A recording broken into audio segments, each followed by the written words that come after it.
Well, guys, I don't want to delay any further, uh, and I'm a little bit torn as to which item to address first.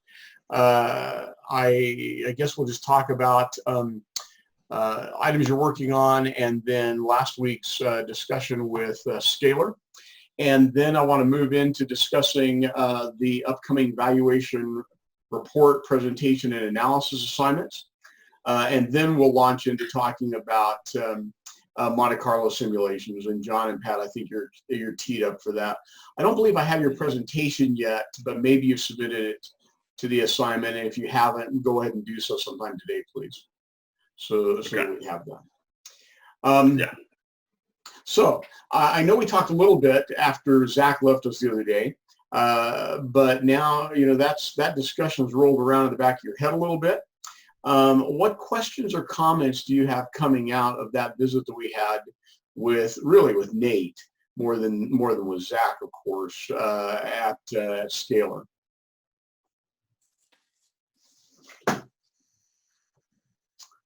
Really, it was that stimulating. In the tax area with kind of like moving assets into estates or trusts. Is the advantage to that if you moved like an appreciating asset into a trust early on in its life, would that appreciation be tax-free essentially? Like, would you pay tax at when you entered it in, and then when it appreciated, you would not have to pay additional taxes on the appreciated value? Yeah, that's a really good question. It depends on the kind of trust, Britton.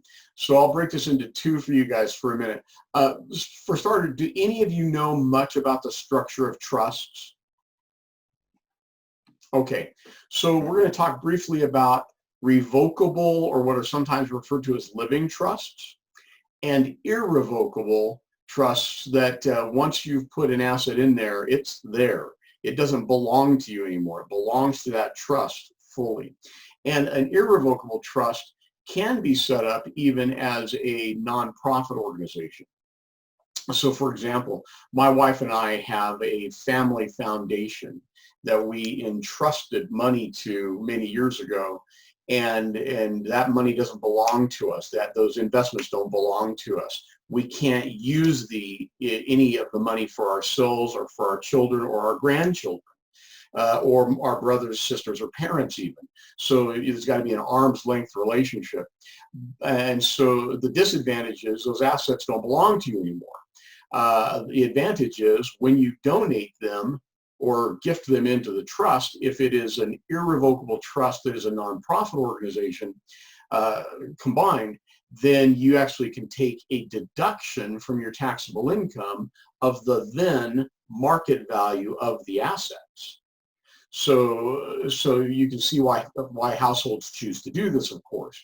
And then yes, as the assets might appreciate inside of there, at the point that they're liquidated, utilized, etc., there isn't a taxable event for the donor or the grantor of that instrument.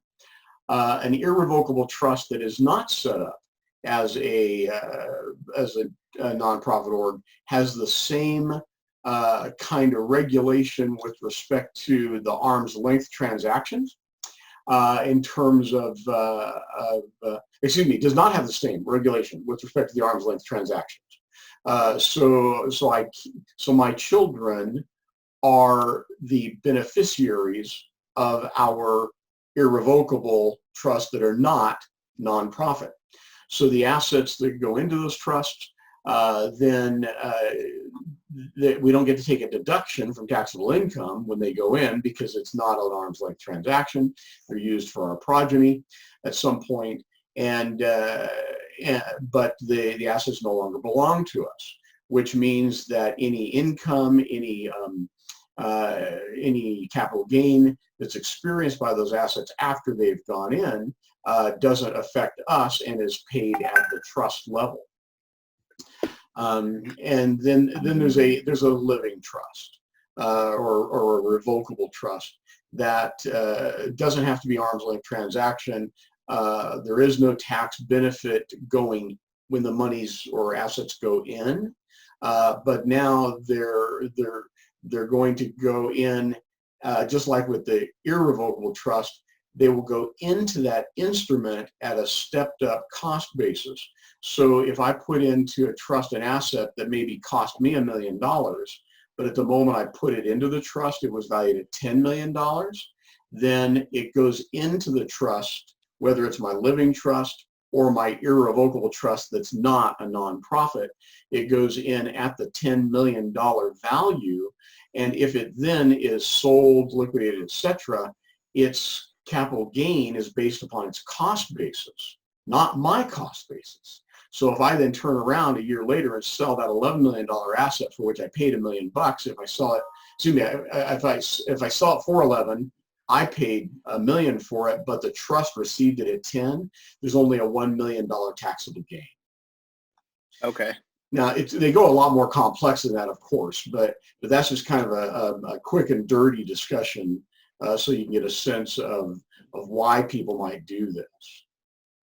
So it's really not that advantageous if you end up having to pay. Essentially, you're going to get taxed on your initial cost basis when you put it in, and then the secondary cost basis when you. No, when I let's say I paid $1 million for an asset some years ago. Today it's worth 10 million, and 1 year ago it was worth 10 million, and I gifted it into a trust at that time, and now today it's worth 11 million, and the trust sells it.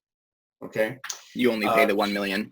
So I paid $1 million, and when I gifted into the trust at $10 million, I didn't pay anything. There was no tax created at all.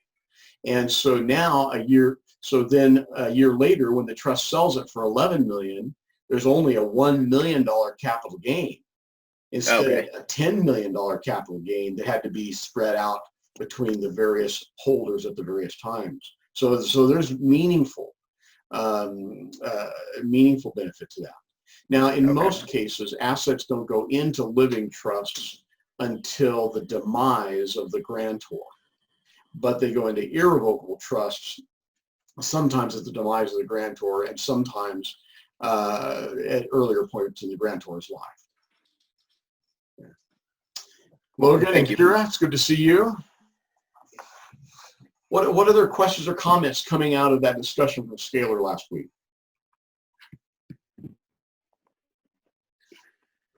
Did any of you take an opportunity to take a look at the material, I think the file that I shared with you that Nate had shared with me? I'm pretty confident John and Pat probably did because of what they're talking about today, but any of the rest of you? Okay, well, you might want to think about it. John and Pat are going to motivate you to do so, of course. Let me tell you that I came away from that discussion already knowing something of the complexity of some of the instruments they use, of course, and the work they do, but impressed with the complexity of the instruments they use and the work they do. We get lulled into this sense of what valuation is from our standpoint, because we use very simple examples so as to not blow your minds and make your eyes bleed, right? But some of these things become anything but simple. And I think about Cam Irby and Barrett Johnson, who 3 years ago were in your seats, and within a year of that, they had picked up so much knowledge that it was stunning. It was stunning. I don't think that's simply a function of Scalar. I think that's a function, and part of them, but in part of the amount of learning you pick up in that first year or two once you enter the professional job market. Everything else was simply a foundation to get you there. So anyway, for what it's worth, those are my comments. So let's talk about the valuation report and presentation assignment structure. I know we talked about these a few weeks ago. I don't remember we talked about it much at all last week, but I kind of laid out for you, and it took me a while to catch up Canvas so that Canvas reflects what we discussed. But I think I've done that now, and I just want to make sure that we're all on the same page, because I don't think I set it up such that we would have been immediately to begin with. So let's see here. So I think you can see my screen. And as I told you, I'm going to allow the valuation report to serve the purpose that the final assessment would have. So I've gotten rid of the final assessment from the assignments list in Canvas, and I have taken the percentage of your overall grade that would have been represented by it and added it to the valuation report and presentation section. Okay. I've then split the valuation presentation, the analysis, and the report into 3 separate and distinct assignments. And the valuation presentation we will do next week. And the valuation analysis, which is in support of the presentation, of course, as is the report, those 2 items, the analysis and the report, are not due until May 3rd. Okay, so that's the last date and time I could have them due and still have a chance of getting them graded before grades are due. All right. The presentation is clearly a group project. And I believe that when we first talked about how we needed to change all of this, I believe that I said that your presentation, analysis, and report would simply be the culmination of all of the assignments that you've been doing on the cases, Bits and Bytes, Tech Hub, etc. Did I remember that correctly? Nod heads? Yeah, I think that's what you said, Rick. Okay. So I've done that, of course. And so let me open the presentation real quick.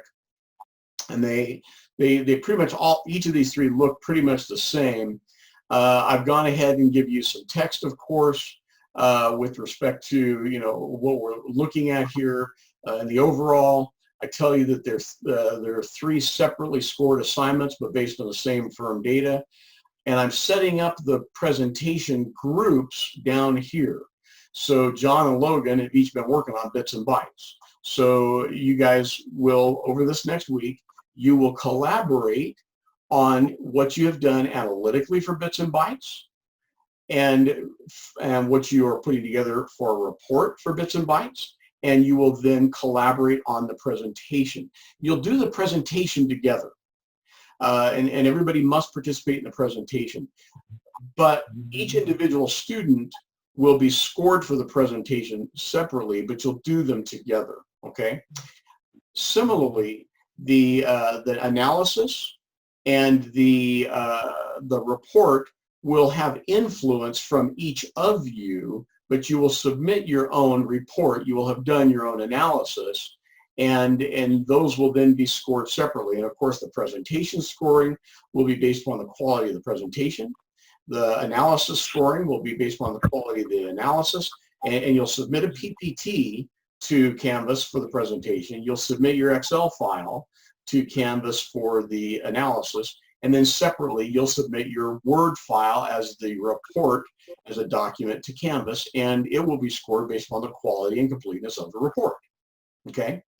I expect that the presentation clearly will be collaborative and that you will have gotten together and taken pieces of each other's analysis, pieces of each other's thought, where you think this is going, and put those together in the presentation. And you may keep those same conjoined pieces for the analysis and the report, or you might choose not to. John may, even after the presentation, think, I really think that this Bits and Bytes should go a slightly different direction in some of the report than Logan thinks. And that's fine. The presentation is clearly a group. The analysis and the report will certainly have been influenced by these small groups, but they are individual assignments. And they're individually submitted elements, a PPT for the presentation, a spreadsheet for the analysis, and a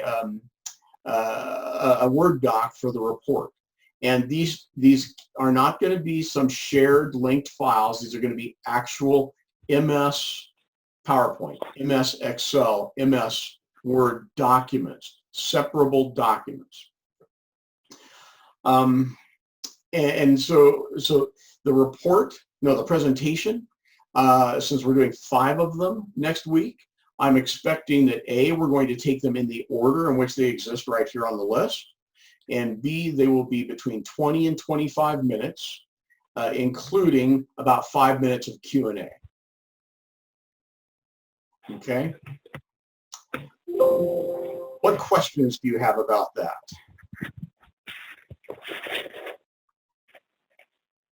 Rick, so really quick, we're with the valuation report, we're leaving out the midterm LBO segments, like the three different purchase. Yeah. Good question, Pat. So this is a valuation report. You are valuing the asset, and you will do so from the perspective of the firm, but you should also include in here a commentary of perspective of a potential buyer, right? With their own expected discount rate. And I think that you can introduce, if you want to, if you think it's appropriate in here, you can introduce adjustments that a potential buyer would make that would improve the value. But you'd also introduce the buyer's discount rate. And you might have to make an assumption on that if you haven't been given one in your case. And a buyer's discount rate, we know, should be at least a little bit greater than the seller's discount rate. That sets up a little bit of economic profit. But also then, these are going to set up an acceptable range of values, right?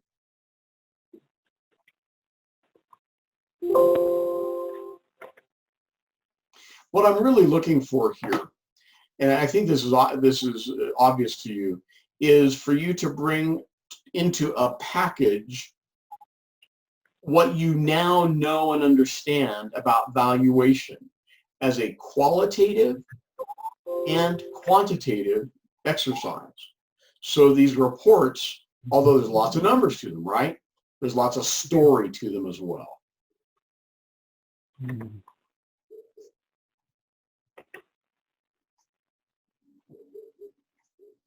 Other questions or comments about this?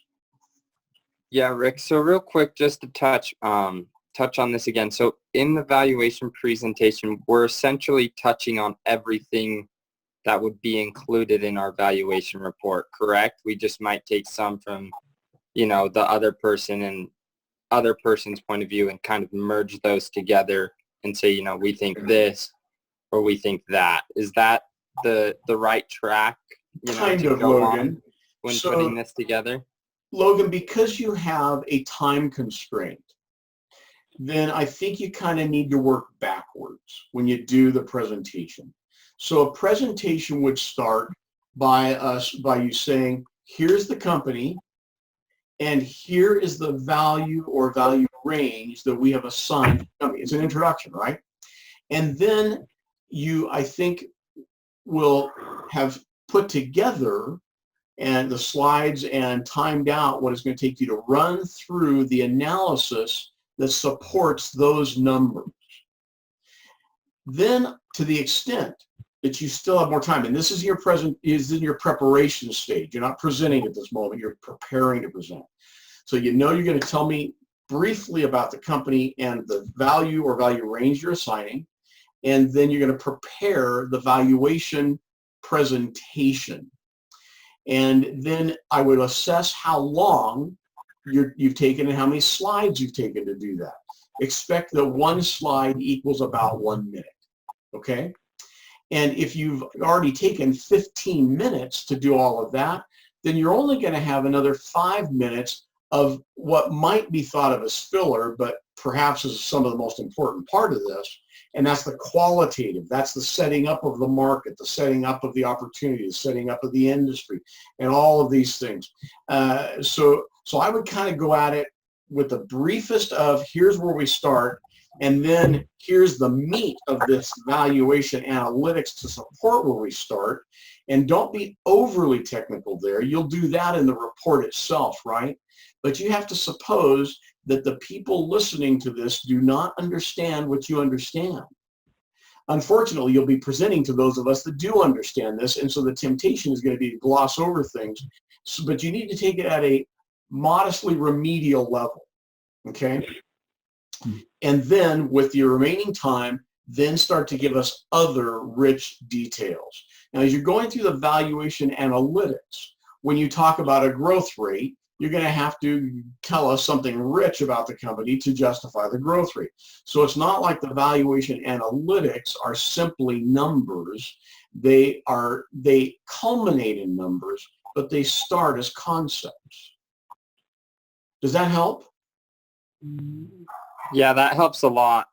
Real quick, one other question, Rick. So I know you said, and maybe I misunderstood when we talked about this a couple of weeks ago, when we're putting our report and presentation together and all that, you said we're going to have like a 25 minute video walkthrough in respects to that valuation report. Is this that video, or do we have to film another one when we get our own personal Got it. point of view? So that's interesting. And Logan, I had forgotten I had said that. Okay. So I will tell you that I'm indifferent.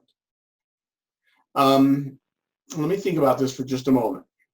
Okay.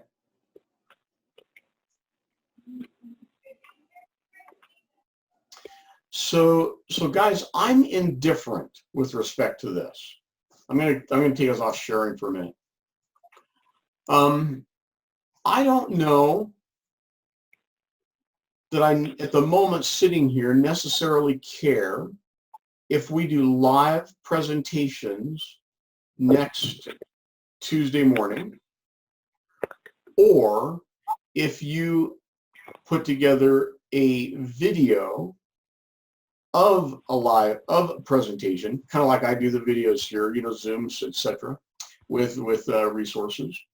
If you put one together and then submit to me that that video file, I wouldn't have it due on Tuesday morning of next week, but I also wouldn't have it due as late as May 3rd. So I've got to spend time reviewing that also. Does somebody give me an argument for doing the video, and then somebody give me an argument for doing it live? Alex, I'm going to let you come off mute here. And Kira, you too, because I realize nobody's going to volunteer to give me an argument. Alex, give me an argument for doing it live next week. For doing it live, well, you'd have people asking questions, so there's that part of it. Okay. Or if you submit a video, that wouldn't be possible. Okay. What else? Sorry, did someone say something? Yeah, I was just going to say, I think it helps too. I mean, if we do it next week, I think it helps because then you're seeing what that other person did in respects to your firm already, and you're kind of getting behind the wheel in that sense. So you kind of have two perspectives. So when you're finalizing your valuation report and all that other information, you kind of already have a little bit richer knowledge right off the bat right there for when you're compiling your own report together, rather than so if you... Logan, I may not have been clear. I expect that when John and yourself do bits and bytes, you would do a presentation collaboratively. Okay. That makes sense. And whether it's a video or a live presentation, I expect it to be collaborative. Okay. Okay, and so Rick, if we did submit a video, then we should probably be working just pretty closely together. And would you just want us to almost be Zooming or something while we were going over the presentation and then just sort of splitting it up that way? That's exactly right, John. Okay. In fact, I would think a video presentation and a live presentation would pretty much only differ in the date that they would be due, the ability for live Q&A, and your ability to get visual feedback by reading faces of the people that you're presenting to, which, by the way, is not trivial. When I'm talking to you guys and all I see is a picture, a photograph, or I see KK for Kira Cower, her initials, you know, that's deadpan for me. I don't know if I'm getting through. And so that flavors how I say things sometimes, even if it's in a prepared presentation. I mean, in my mind, they're the same thing. I don't see a difference apart from the due date, but if it's not going to be like out till May 3rd, then it really isn't that big of a difference. I'd rather get it done Tuesday morning and just have it out of the way so I can focus on other stuff. But And I would think that if we're going to do this, that I might set a due date. If we're going to do it as a video, I would probably set a due date of no later than Friday the 1st, which is only a couple of days further out. You're right, Kira. and the original due date was the 1st anyway, so I mean, Yeah. in my mind, everything was already due on the 1st. Well, and I pushed the report a little bit for you guys. Okay. Any other arguments you guys want to offer one way or the other? Because I'm actually going to have you vote here in a second, and then I'll decide if your vote's binding or not. We'll see. Okay, so I'd like to see from a raised hand, and Mason, I'm going to need to see you as well. Then for that, I'd like to see who wants to do this as a live presentation next Tuesday morning.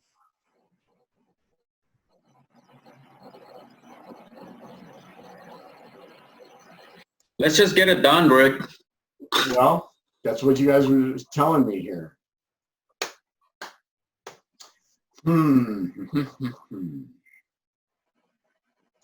Yeah, so sadly, it was almost exactly half of you that wanted it. We're going to do it as a live presentation next Tuesday morning. Okay, and then you'll have several days to finish up the actual report, and so I think the presentation is self-explanatory. I think the report is self-explanatory. Let me talk briefly about the analysis and you giving me the spreadsheets. When you do this, the spreadsheet, it needs to be a spreadsheet with numerous worksheets and tabs, right? And it needs to be the culmination of some model. And I should be able to, when I look at this, I should be able to open up the tab and I should be able to understand how you went from that bit of information in that tab and all those calculations to that part of the report. So I shouldn't be left wondering how this is coming together, okay? And I say this because having viewed some of your spreadsheets and worksheets over the last number of weeks, as you've turned in various assignments, sometimes you guys make me put on my Houdini hat or pull out my Ouija board to try to figure out what the heck is going on this thing.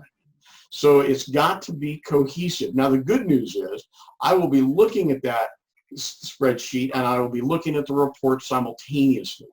So you're able in the report to have appendices, and you can even have screenshots or what have you of the different elements in the analysis spreadsheet, and then you can help me understand through those two mediums what is going on here.